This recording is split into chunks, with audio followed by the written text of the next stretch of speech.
So, now let's start. Spinal nerve. Spinal nerve belongs to the somatic nervous system. And somatic nervous system participate in innervation of what?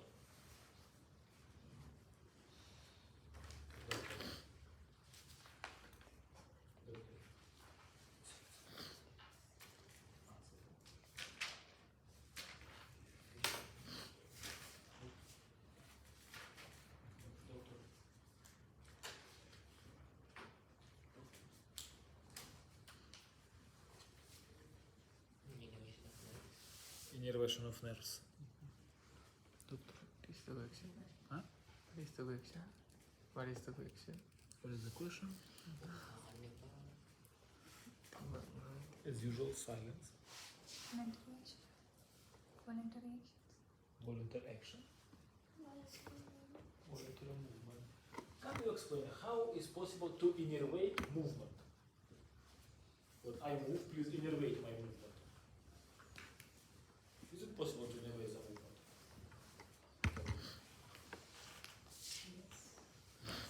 It's possible. Doctor? No. You have to innervate anatomical structure. Movement is not possible to innervate. How to innervate rain? How to innervate wind? It's not possible. You have to innervate structure, anatomical structure. Innervation of stomach, innervation of eyeball. So what does somatic nervous system innervate? On our first class, we have discussed that nervous system is divided on central, peripheral, and on somatic and autonomic. What is the difference between somatic and autonomic? What does somatic nerve innervate? Somatic system innervate?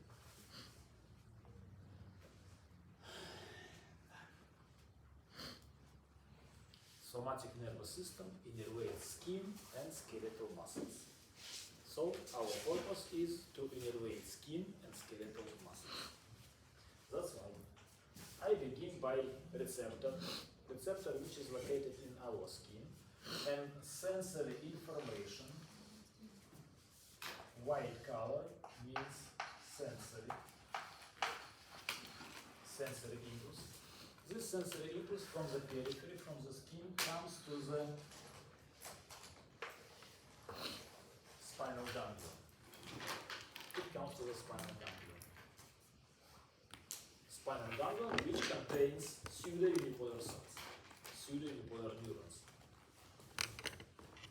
Then sensory information comes to the spinal cord, and this structure, which consists of axons of spinal ganglion and contact nerve impulse from the spinal ganglion to the spinal cord, is called radix posterior.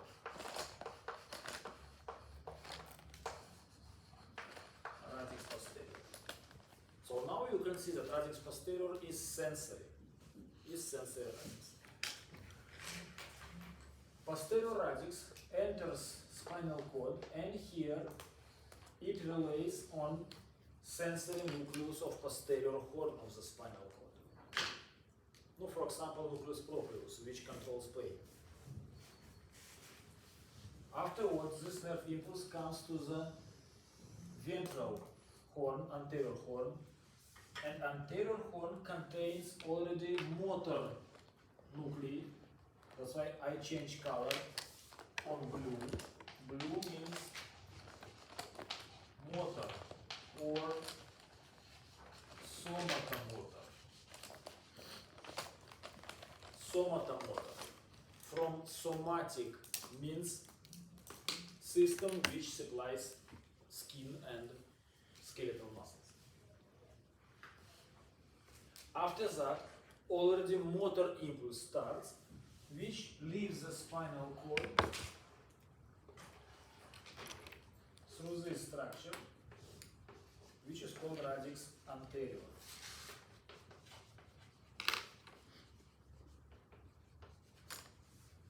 And now you can see that radix anterior is motor, but radix posterior is sensory.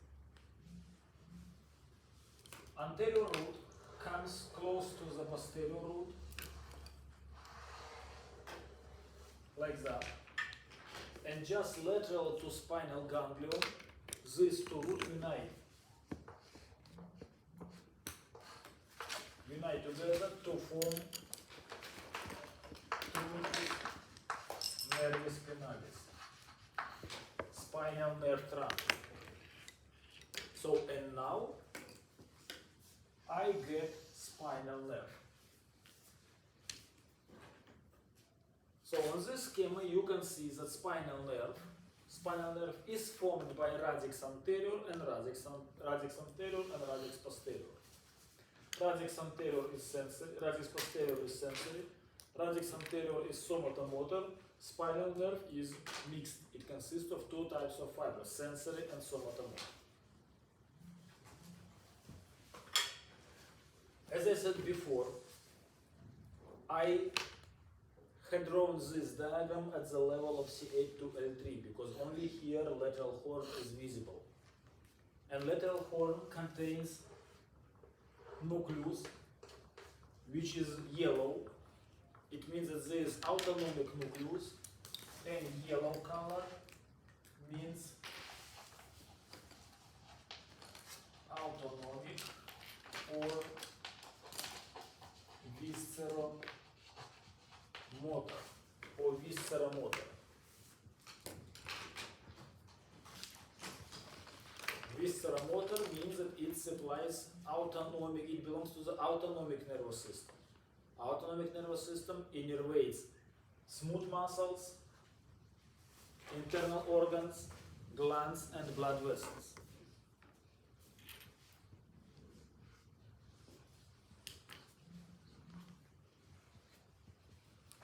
So, doctor, what the somatic nervous system innervate?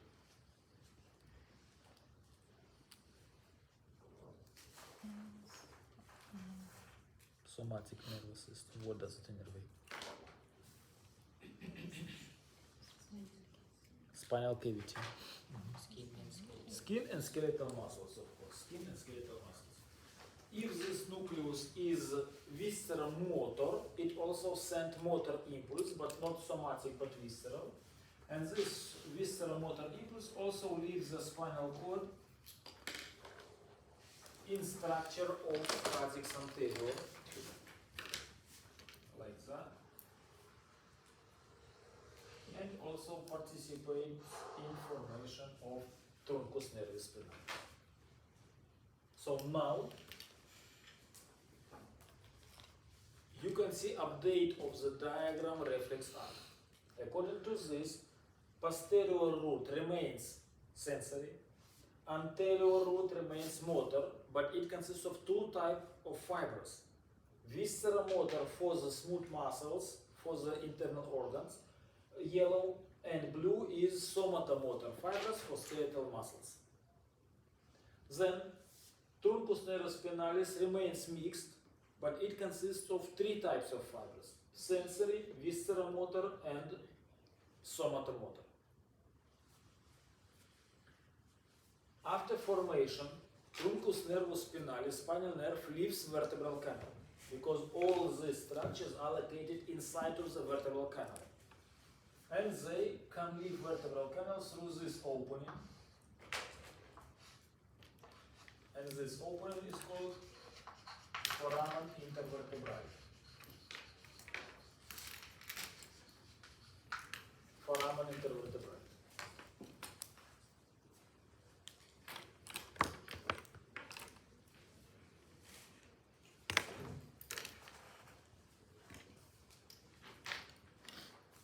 And just after exit of foramen intervertebrale, nervus spinalis, truncus nervis spinalis, gives off branches. At the level of C8 to A3, it gives off four branches. First branch is only sensory.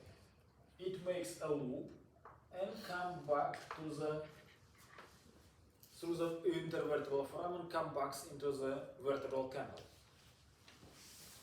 This first branch is called ramus meningi.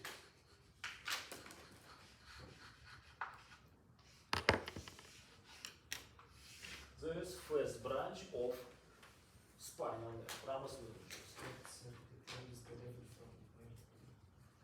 At the level CA to A12.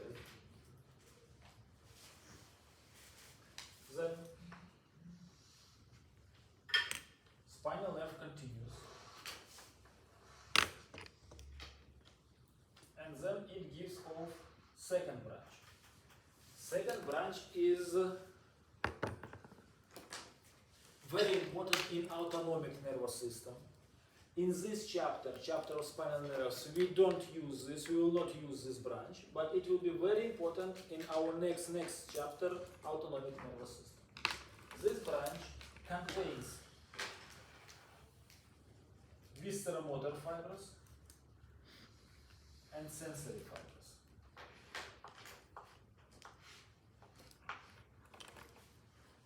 And this branch is called, it is second branch of spinal nerve, is called ramus communicans albus. White communicating branch is second branch of spinal nerve. First was ramus meningeus, second is ramus communicans albus, white communicating branch. Visceromotor fibers, yellow fibers, of this branch terminate in vegetative ganglion, autonomic ganglion.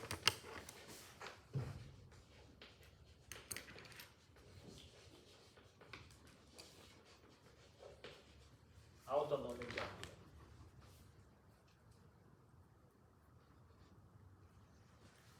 Sensory fibers don't participate in formation of this ganglion. It just pass very close to this ganglion. They don't participate. Now look at the yellow fibers. From the nucleus up to the ganglion, all this pathway consists of preganglionic fibers. Fibers before the ganglion, that's why they are called preganglionic fibers. After ganglion, postganglionic fibers start, and you have to draw it by interrupted line, and these postganglionic fibers contain only visceromotor fibers, not sensory. And this branch, which comes back, it goes back to the spinal nerve. Through the ramus communicans albus, impulse goes from the spinal nerve to the ganglion, but through this branch, from the ganglion to the spinal nerve. And this branch, which consists of postganglionic fibers, is called ramus communicans griseus. Ramus communicans griseus. On this schema, I show you arrow with the help of which you can understand that nerve impulse comes from vegetative autonomic ganglion to the spinal nerve. That is why please remember that this branch, ramus communicans griseus, does not belong to the branches of the spinal nerve, because it does not start from the spinal nerve, it goes to the spinal nerve. And two branches left. First is meningeus, second communicans albus, two branches left, which are the most important for us in this chapter of spinal nerve. First branch, or third branch, it goes to the back. And on the back, it innervates skin by sensory fibers. It innervates smooth muscles, skeletal muscles by somatomotor fibers. And it innervates smooth muscles by autonomic postganglionic fibers. Like that. So now this branch is called, third branch is called ramus dorsalis.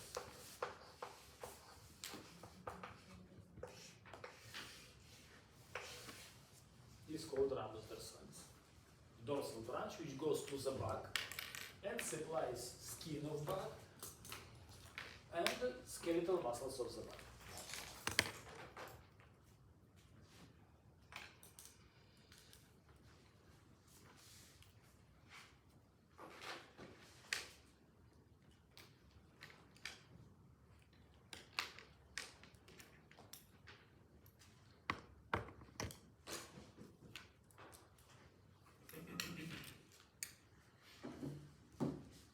And logically there is fourth branch which goes to the anterior side of our body, and it also contains sensory fibers for the skin of abdomen, for example. It contains somatomotor fibers for the muscles of abdomen, for example. And it contains postganglionic autonomic fibers. And this branch is called ramus ventralis. There is fourth branch, ramus ventralis.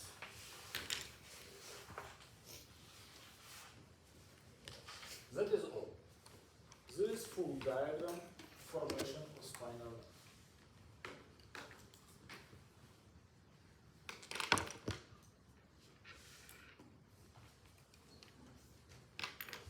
So this diagram shows that spinal nerve is formed by connection of two roots, posterior radix and anterior radix. There is first moment that you have to understand. Second moment, nervus spinalis leaves vertebral canals through foramen intervertebrale. Third moment, nervus spinalis at the level of C8 to L3 gives off four branches: ramus meningeus, ramus communicans albus, ramus dorsalis, ramus ventralis. These three moments you have to remember. But if I want to explain, for example, C1 nerve, how many branches does it give? If we are talking about nerves, first, second, third, fourth cervical, or first sacral, fourth lumbar, how many branches does it give off? Doctor?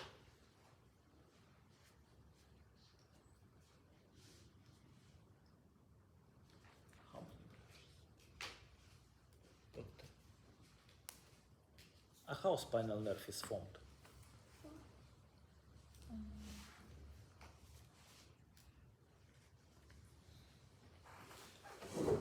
Bashar, how the spinal nerve is formed? So we have schema formation of spinal nerve. How spinal nerve is formed? How much branches or Doctor? there are four branches and it can start Doctor? as Doctor? By connection of two roots, radix anterior and radix posterior. Who can explain how, on the question how spinal nerve is formed, you can give answer that spinal nerve gives off four branches. It's same like on the question where are you from? You will answer my name is John.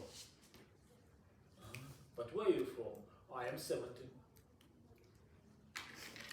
Where are you from? I'm a medical student, second year. It's same. For me, this is very strange. Very strange. I can never understand this, and I cannot understand.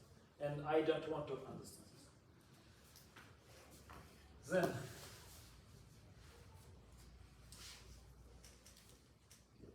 we have plexus. We have plexus. Next class, you should prepare cervical plexus. So, at all, we have 1, 2, 3, 4 plexus. 4 plexus. First plexus on next class is called cervical. And every class, I will ask you how cervical plexus is formed. How brachial plexus is formed. How lumbar plexus is formed, or how the sacral plexus is formed. To understand how each plexus is formed, we must remember classification of muscles according to their development. According to the development of muscles are divided into three parts, three groups. First group are autochthonous muscles. Autochthonous muscles. Autochthonous muscles are muscles which don't shift during its development.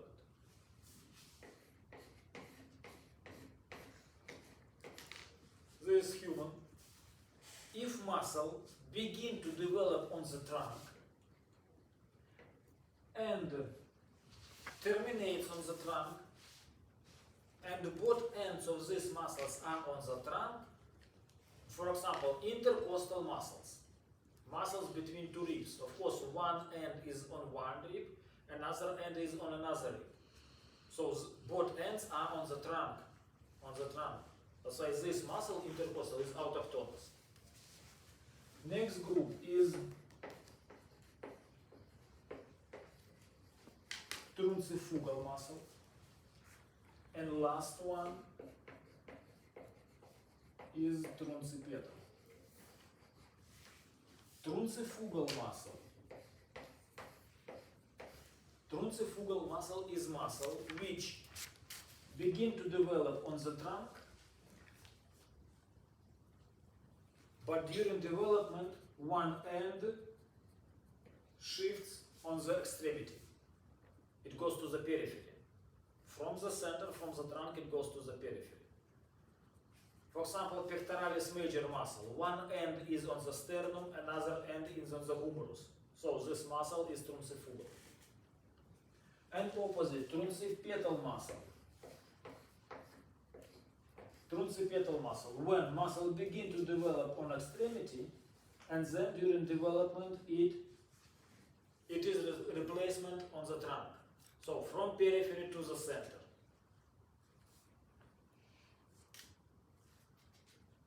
And now you must remember the dorsal branch of spinal nerve innervates only autochthonous muscles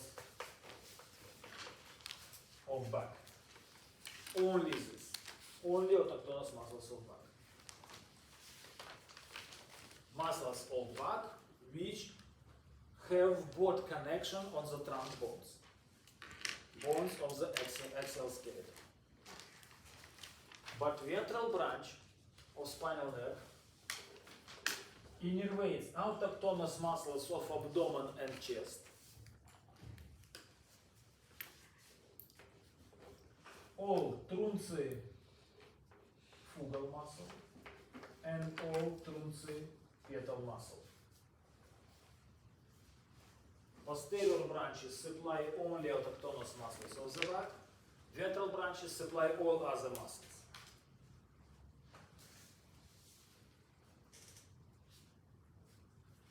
And now, to understand how these plexus are formed,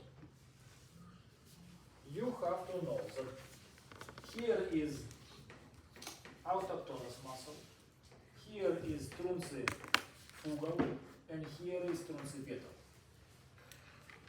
In embryo, this muscle just begin to develop, and of course, logically, from spinal cord, fibers begin which supply this muscle. So that's why from spinal cord, this fiber go to the autochthonous, this fiber go to the truncipetal, and this one truncifugal. If this muscle does not change its position, that's why this branch also does not change position.